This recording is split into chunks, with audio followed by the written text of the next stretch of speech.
আসসালামু আলাইকুম, স্বাগত জানাচ্ছি আপনাকে বেঙ্গালি 24 নিউজের আন্তর্জাতিক সংবাদে। শুরুতেই থাকছে সংবাদ শিরোনাম। ইরানের আরেকটি জাহাজ যুক্তরাষ্ট্রে কবজায়। আলোচনার আগে কি আবার যুদ্ধ শুরু হবে? হরমুজ প্রণালী দিয়ে পার হতে পারল না বাংলাদেশের কার্গো জাহাজ। কেন এমন করল ইরান? কি দোষ বাংলাদেশে? ওয়াশিংটন এবং মস্কোর বিরোধ উস্কে দিতে ইউক্রেনের নয়া চাল। টোপ দিবে কি ট্রাম্প? তেহরানের নতুন প্রস্তাবে রাজি না ট্রাম্প, জানালেন মার্কিন গণমাধ্যম। অপরদিকে আলোচনায় বসতে নাখোশ তেহরান। ইসরায়েল এবং তুরস্কর মাঝে টান টান উত্তেজনা, যে কোনো সময় হতে পারে হামলা। এতক্ষণ শুনছিলেন সংবাদ শিরোনাম, এখন বিস্তারিত। মধ্যপ্রাচ্যের অত্যন্ত গুরুত্বপূর্ণ জলপথ হরমুজ প্রণালী আবারও উত্তেজনার কেন্দ্রবিন্দুতে। এবার এই পথ পাড়ি দিতে গিয়ে বাধার মুখে পড়েছে বাংলাদেশের একটি কার্গো জাহাজ। ঘটনাটি ঘিরে তৈরি হয়েছে নানা প্রশ্ন। কেন এমন করল ইরান, আর এতে কি আদৌ কোনো দোষ ছিল বাংলাদেশের? প্রাথমিকভাবে জানা গেছে, হরমুজ প্রণালীতে চলমান সামরিক উত্তেজনার কারণে নিরাপত্তা ব্যবস্থা জোরদার করেছে ইরান। সন্দেহজনক বা ঝুঁকিপূর্ণ মনে হলেই যে কোনো জাহাজকে থামিয়ে তল্লাশি চালানো হচ্ছে। ঠিক এই পরিস্থিতির মধ্যেই পড়ে বাংলাদেশের কার্গো জাহাজটি। বিশ্লেষকরা বলছেন, এটি কোনো নির্দিষ্ট দেশের বিরুদ্ধে পদক্ষেপ নয়, বরং একটি কৌশলগত নিরাপত্তা ব্যবস্থা। সাম্প্রতিক সময়ে যুক্তরাষ্ট্রসহ পশ্চিমা দেশের সঙ্গে উত্তেজনা বেড়ে যাওয়ায় ইরান প্রতিটি জাহাজকে সন্দেহের চোখে দেখছে, বিশেষ করে যেসব জাহাজ আন্তর্জাতিক বাণিজ্যের অংশ। তবে বাংলাদেশের দিক থেকে বিষয়টি সম্পূর্ণ বাণিজ্যিক ও নিয়ম মেনে পরিচালিত একটি যাত্রা ছিল বলে জানা গেছে। কোনো ধরনের অবৈধ পণ্য বা সামরিক সংশ্লিষ্টতার অভিযোগ এখন পর্যন্ত পাওয়া যায়নি, যা প্রমাণ করে এটি একটি সাধারণ নিরাপত্তা চেকের ঘটনাই হতে পারে। এদিকে এই ঘটনার কারণে আন্তর্জাতিক বাণিজ্যে সাময়িক চাপ তৈরি হয়েছে। হরমুজ প্রণালী দিয়ে বিশ্বের প্রায় 1/3 জ্বালানি পরিবহন হয়, ফলে এখানে যে কোনো অস্থিরতা সরাসরি প্রভাব ফেলে বৈশ্বিক অর্থনীতিতে। সব মিলিয়ে বলা যায়, বাংলাদেশের বিরুদ্ধে কোনো সরাসরি শত্রুতার প্রমাণ নেই, বরং এটি মধ্যপ্রাচ্যের জটিল ভূরাজনৈতিক বাস্তবতার একটি প্রতিফলন, যেখানে একটি ছোট ঘটনাও বড় উত্তেজনার ইঙ্গিত বহন করে। পরিস্থিতি এখন কোন দিকে মোড় নেয়, সেটিই দেখার বিষয়। মধ্যপ্রাচ্যের অত্যন্ত গুরুত্বপূর্ণ জলপথ হরমুজ প্রণালী আবারও উত্তেজনার কেন্দ্রবিন্দুতে। এবার এই পথ পাড়ি দিতে গিয়ে বাধার মুখে পড়েছে বাংলাদেশের একটি কার্গো জাহাজ। ঘটনাটি ঘিরে তৈরি হয়েছে নানা প্রশ্ন। কেন এমন করল ইরান, আর এতে কি আদৌ কোনো দোষ ছিল বাংলাদেশের? প্রাথমিকভাবে জানা গেছে, হরমুজ প্রণালীতে চলমান সামরিক উত্তেজনার কারণে নিরাপত্তা ব্যবস্থা জোরদার করেছে ইরান। সন্দেহজনক বা ঝুঁকিপূর্ণ মনে হলেই যে কোনো জাহাজকে থামিয়ে তল্লাশি চালানো হচ্ছে। ঠিক এই পরিস্থিতির মধ্যেই পড়ে বাংলাদেশের কার্গো জাহাজটি। বিশ্লেষকরা বলছেন, এটি কোনো নির্দিষ্ট দেশের বিরুদ্ধে পদক্ষেপ নয়, বরং একটি কৌশলগত নিরাপত্তা ব্যবস্থা। সাম্প্রতিক সময়ে যুক্তরাষ্ট্রসহ পশ্চিমা দেশের সঙ্গে উত্তেজনা বেড়ে যাওয়ায় ইরান প্রতিটি জাহাজকে সন্দেহের চোখে দেখছে, বিশেষ করে যেসব জাহাজ আন্তর্জাতিক বাণিজ্যের অংশ। তবে বাংলাদেশের দিক থেকে বিষয়টি সম্পূর্ণ বাণিজ্যিক ও নিয়ম মেনে পরিচালিত একটি যাত্রা ছিল বলে জানা গেছে। কোনো ধরনের অবৈধ পণ্য বা সামরিক সংশ্লিষ্টতার অভিযোগ এখন পর্যন্ত পাওয়া যায়নি, যা প্রমাণ করে এটি একটি সাধারণ নিরাপত্তা চেকের ঘটনাই হতে পারে। এদিকে এই ঘটনার কারণে আন্তর্জাতিক বাণিজ্যে সাময়িক চাপ তৈরি হয়েছে। হরমুজ প্রণালী দিয়ে বিশ্বের প্রায় 1/3 জ্বালানি পরিবহন হয়, ফলে এখানে যে কোনো অস্থিরতা সরাসরি প্রভাব ফেলে বৈশ্বিক অর্থনীতিতে। সব মিলিয়ে বলা যায়, বাংলাদেশের বিরুদ্ধে কোনো সরাসরি শত্রুতার প্রমাণ নেই, বরং এটি মধ্যপ্রাচ্যের জটিল ভূরাজনৈতিক বাস্তবতার একটি প্রতিফলন, যেখানে একটি ছোট ঘটনাও বড় উত্তেজনার ইঙ্গিত বহন করে। পরিস্থিতি এখন কোন দিকে মোড় নেয়, সেটিই দেখার বিষয়। ওয়াশিংটন ও মস্কোর দীর্ঘদিনের টানাপোড়েনের মাঝে নতুন করে উত্তেজনা তৈরি হতে পারে এমন আশঙ্কা এখন আন্তর্জাতিক অঙ্গনে জোরালো হয়ে উঠছে।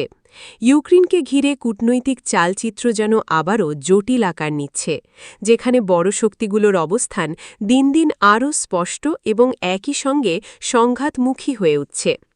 মার্কিন প্রেসিডেন্ট ডোনাল্ড ট্রাম্প সম্প্রতি কিছু ইঙ্গিত দিয়েছেন, যা বিশ্লেষকদের মতে ইউক্রেনকে কৌশলগতভাবে ব্যবহার করার সম্ভাবনার দিকে ইঙ্গিত করে। অনেকেই মনে করছেন, ইউক্রেনকে সামনে রেখে রাশিয়ার ওপর চাপ বাড়ানো এবং মস্কোর অবস্থান দুর্বল করাই হতে পারে এই কৌশলের মূল লক্ষ্য। অন্যদিকে ভ্লাদিমির পুতিনের নেতৃত্বে মস্কো বসে নেই।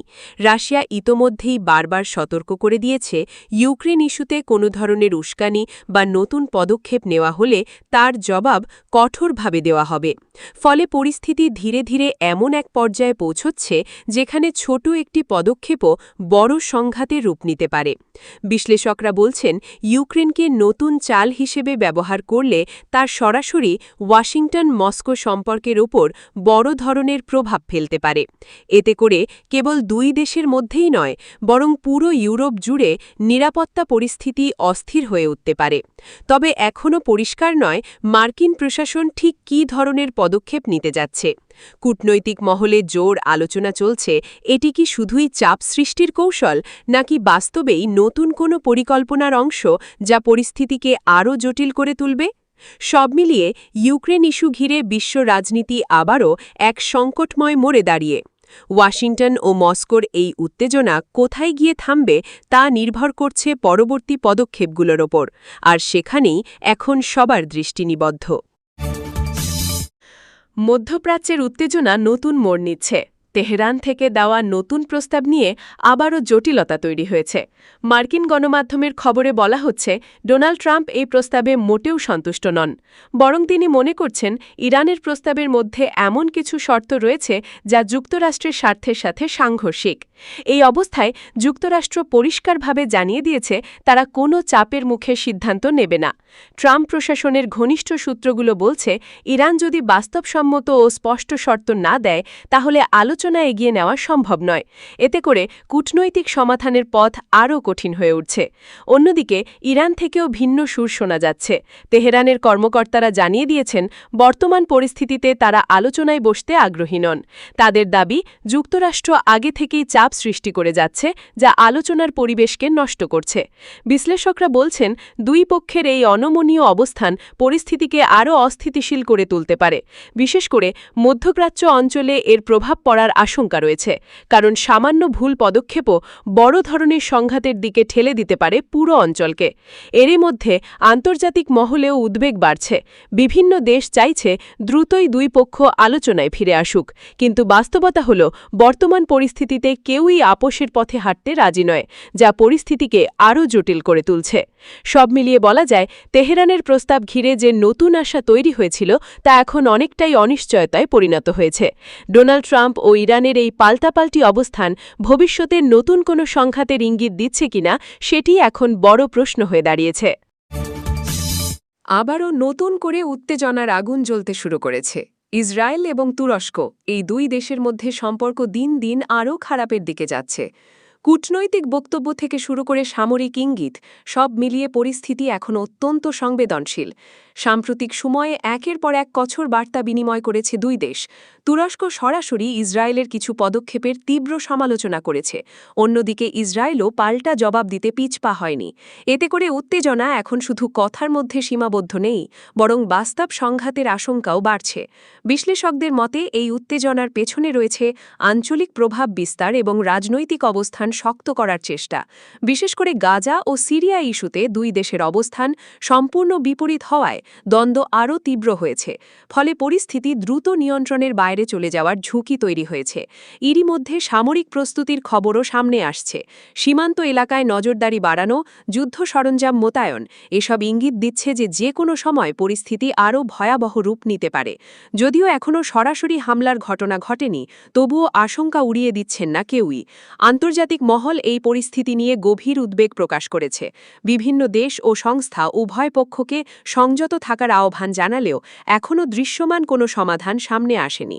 কূটনৈতিক প্রচেষ্টা জোরদার হলেও উত্তেজনা কমার লক্ষণ খুব একটা নেই। সব মিলিয়ে বলা যায়, ইসরায়েল ও তুরস্কের এই টানটান পরিস্থিতি যে কোনো সময় বড় ধরনের সংঘাতের রূপ নিতে পারে। এখন বিশ্বের নজর এই দুই দেশের দিকে। শেষ পর্যন্ত কি তারা যুদ্ধের পথে হাঁটবে, নাকি কূটনীতির মাধ্যমে সমাধান খুঁজে নেবে, সেটাই দেখার বিষয়।